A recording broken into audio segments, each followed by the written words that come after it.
Satan is alluding to a lot of different things. So they're showing you that, hey, I understand sound, I understand frequency and vibration, I understand what this stuff goes back to, I understand that Satan goes back to frequency and sound, Satan deals with material, I know all this stuff. So I'm going to let this gay dude run a choir, I'm going to let this gay dude play the organ or what have you.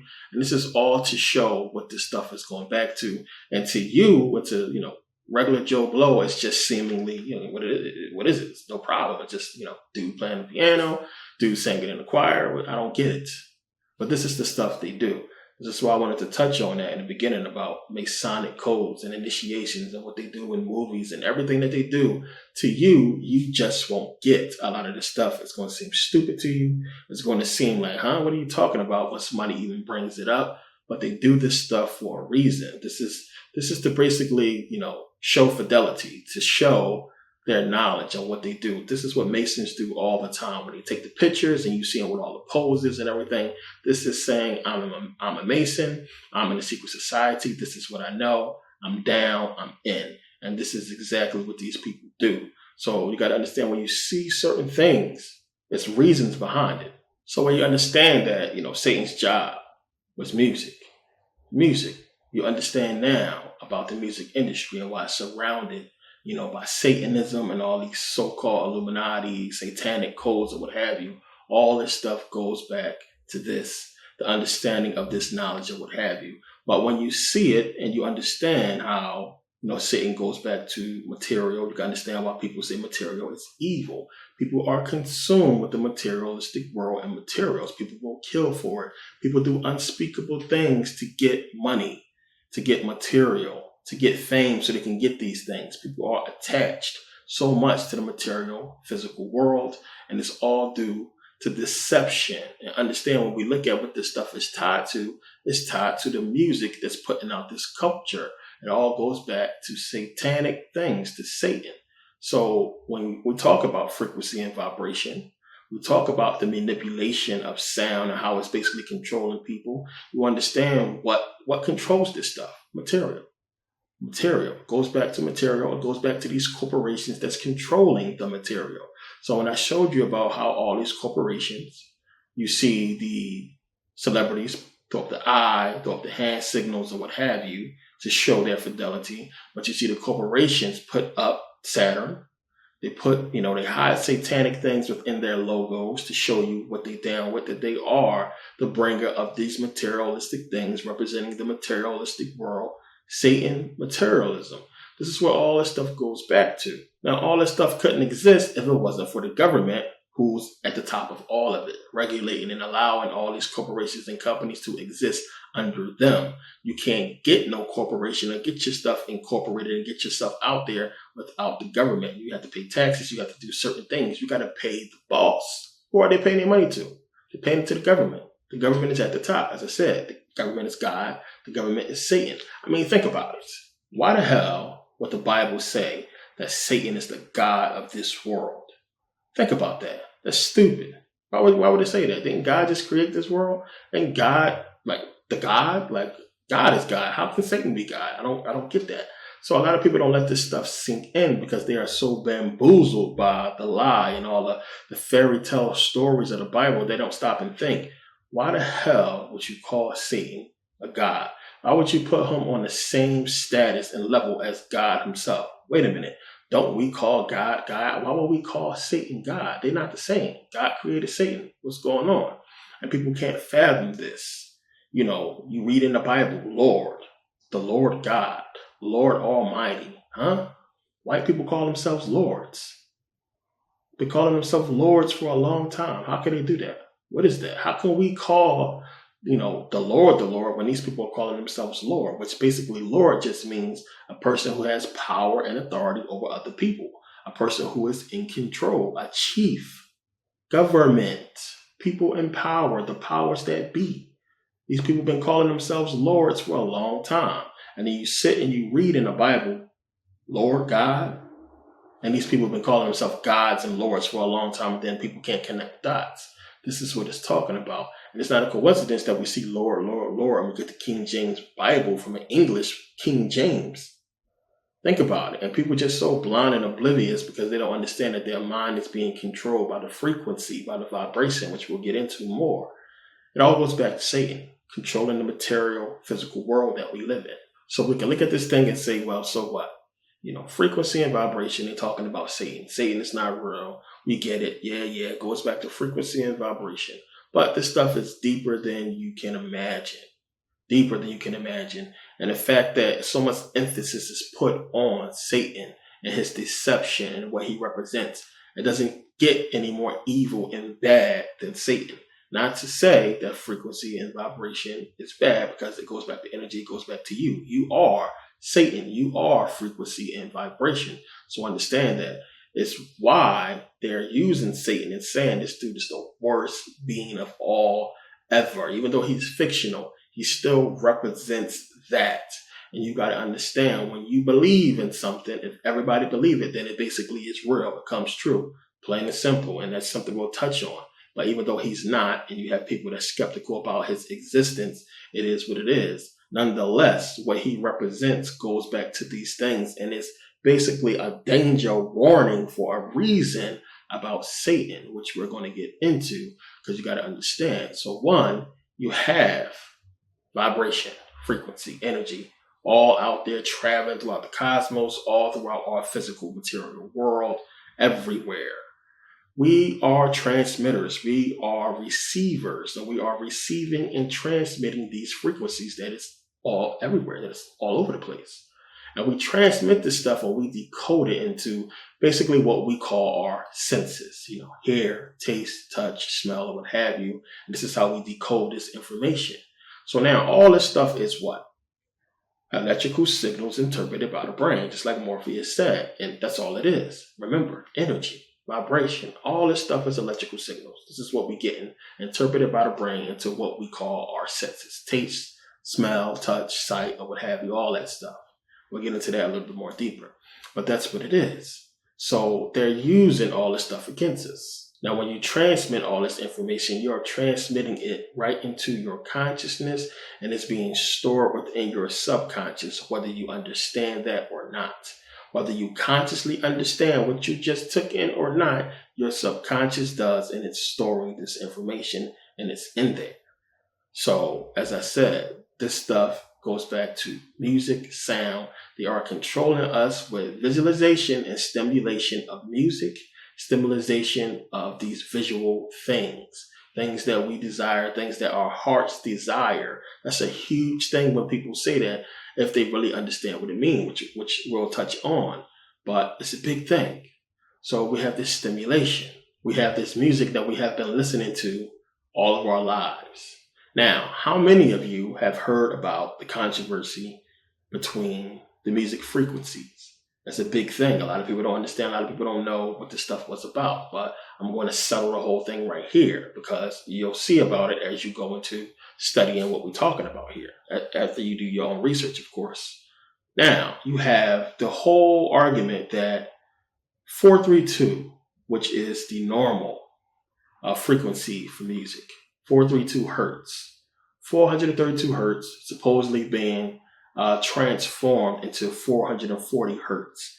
And you have a lot of people complaining about that, saying that they don't sound the same, or they're doing this to mess with our frequency, they're doing this to mess with our minds, or what have you. And a lot of people are obsessed with the 432 and the 440.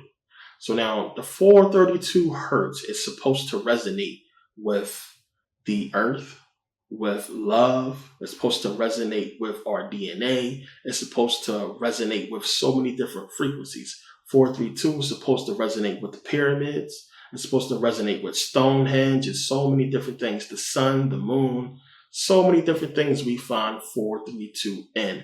It is a resonant frequency that we resonate with, that we dealt with since the beginning of time.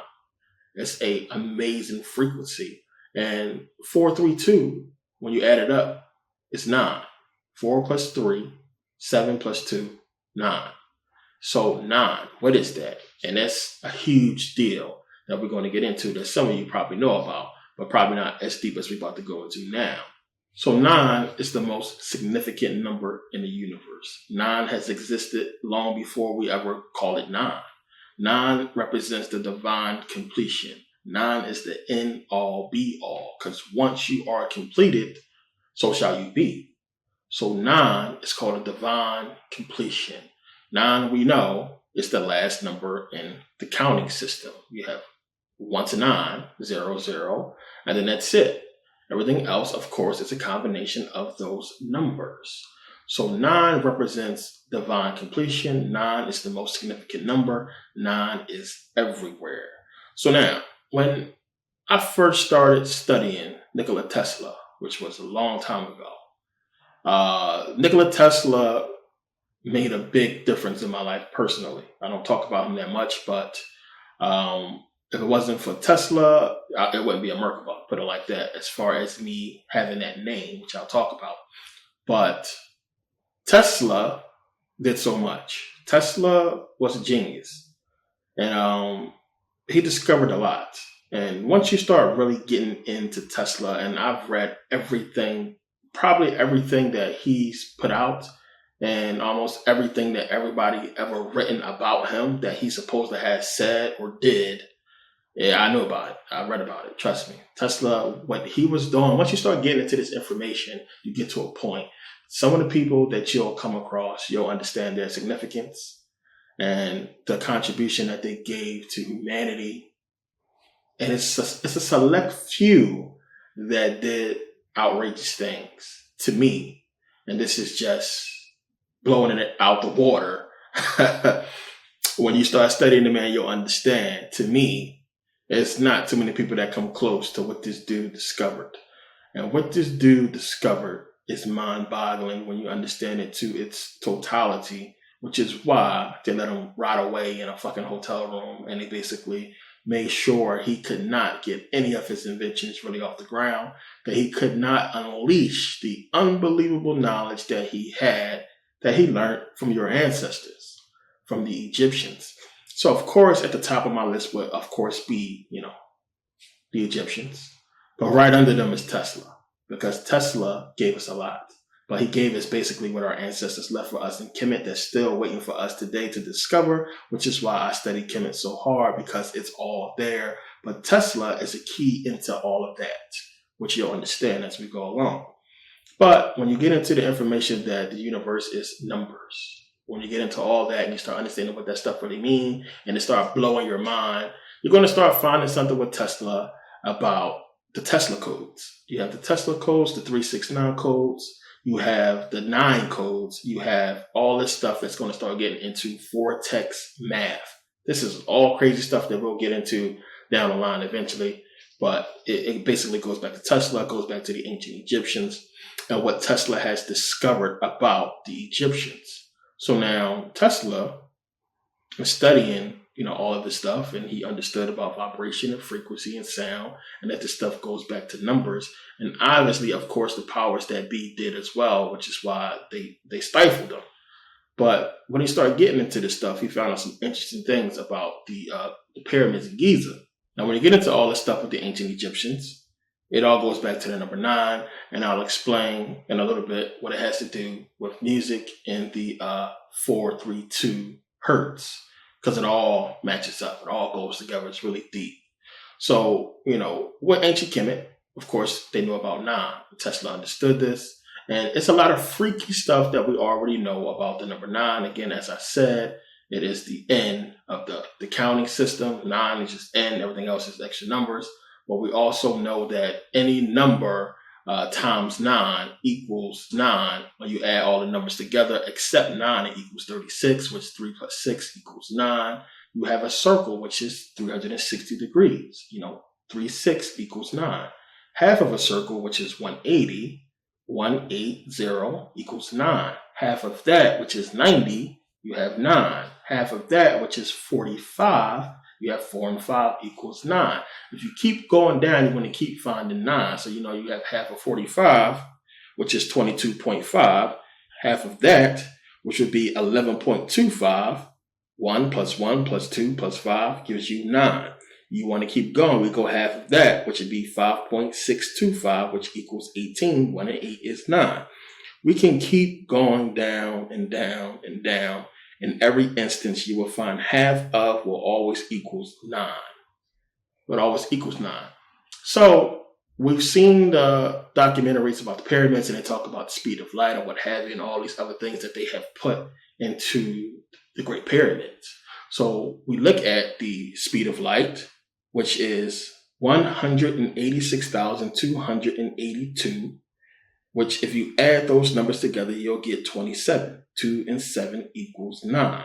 We equal 9 if you do the 666. 6 electrons, 6 protons, 6 neutrons. 666 gives us 18, gives us 9. You are carried for 9 months. She's carried a baby for 9 months. So we find 9 everywhere. And it's so deep that a lot of people have absolutely no clue where this stuff goes. Now, also, if you put it in any kind of symmetrical shape, like a square or triangle or octagon into a circle, every single one of those angles at every point will equal to 9. I mean, it's crazy. It's mind-boggling. When you look at the flower of life, the tree of life, all the angles, everything, all equal 9. It's mind-boggling when you think about it. So when you think about consciousness moving, when they show you the creation of, the tree of life, the flower of life, or what have you, they always show you the circle.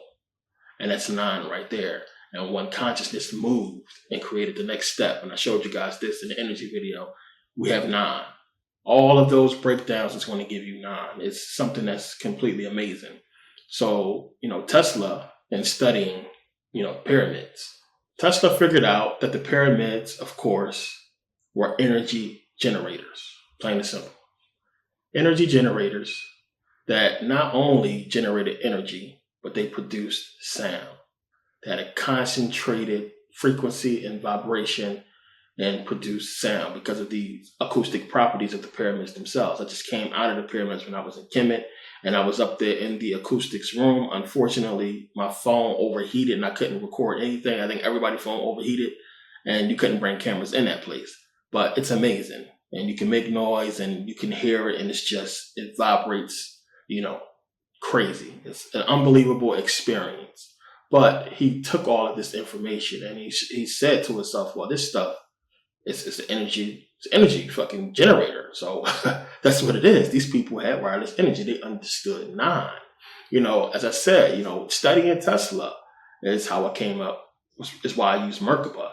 One, when you take tetrahedron, you take one tetrahedron, you take 2 tetrahedrons. First tetrahedron is basically like a 3-sided pyramid when you look at it. You have one that fits into a pyramid shape, but when you take 2, you not only get a shape that can fit perfectly, inside of the Great Pyramid, but it creates a Merkabah. So you have a Merkabah that can fit inside of the Great Pyramid. This Merkabah has 8 vortices. When you add those vortices together, you get 36, which 3 and 6 equals 9.